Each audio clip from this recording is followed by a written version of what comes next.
Thank you. We did ask to speak to a Home Office Minister, but we were told there wasn't one available. But in response, we have a statement from the Minister for Immigration and Security, James Brokenshire, who says extremism of any kind has absolutely no place in our society. That's why we support the vast majority of British Muslims in condemning those who advocate violence. As part of our Prevent Counter-Terrorism programme, we work with a wide range of organisations to raise awareness of the dangers. We can speak now to Mark Reckless, who's a Conservative MP on the Home Affairs Select Committee. Good morning. Good morning.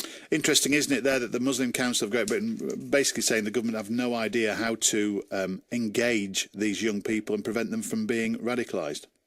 I think there's a number of issues here, and it is difficult for government to pick particular organisations to work with and to choose who are representative and have a particular role that they can usefully play, and others who could pejoratively be described as self-appointed sort of leaders of Muslims. And I think there has to be real caution about elevating particular groups are somehow more important or representative because they're key interlocutors for government. We've also had this problem in the past that the government has focused quite a lot of time and sometimes money on dealing and perhaps increasing the role of groups that, while not expressly supporting violence, not least because they'd have problems with our incitement laws, are actually promoting pretty extremist and unpleasant. But isn't the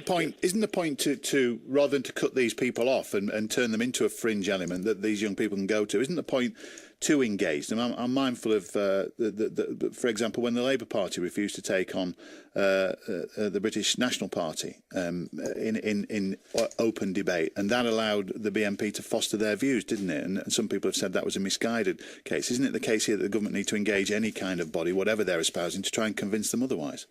I'm not sure it's the responsibility of government to engage any kind of body. I think some individuals and some bodies, the sort of engagement I mean in debate, not necessarily funding them. I mean in debate.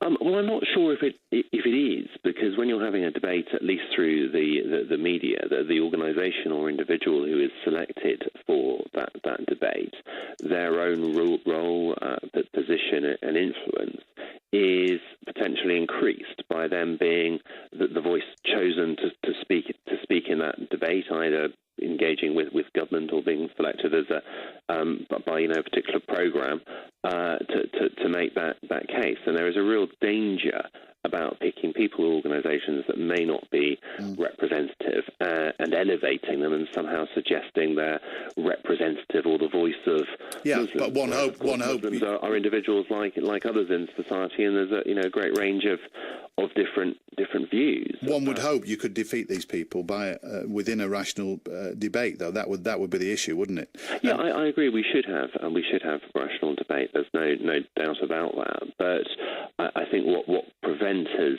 been about, at least at points in its development, is selecting particular organisations to either fund or to elevate as partners for government. And I think that's something we have to be very careful about. Just a very quick and final point on a wider issue here that we were just talking about there with Haroon Khan. This issue of parents and their control, because a lot of people turn to the Muslim community and saying, look, these problems are starting within households, and the elder generation need to grasp it. It's a difficult issue, isn't it? Because there are many parents from other faiths listening to this who can't control their kids, and that's a society-wide problem, isn't it?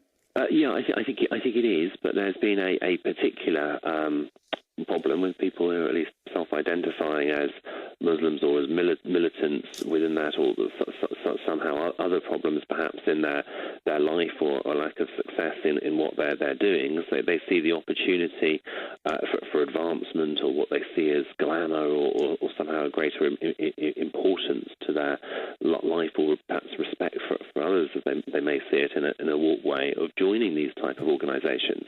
And that can often be caught up with a sort of late teenager sort of youth and relations with parents. And I think that is a problem for our society, but it's a particular problem where that may be leading people to join self-identified Muslim militant organisations here, or worse, in Iraq or Syria. And I would ask parents and friends to work with the the police and ultimately with our intelligence services to try and identify who those people are, so that we can then try and protect ourselves. Okay, Mark Reckles. If they're going off to fight in Iraq and Syria, and perhaps coming back here and wishing us harm at a future date. Thank you very much indeed. That's Mark Reckles, Conservative MP on the Home Affairs Select Committee.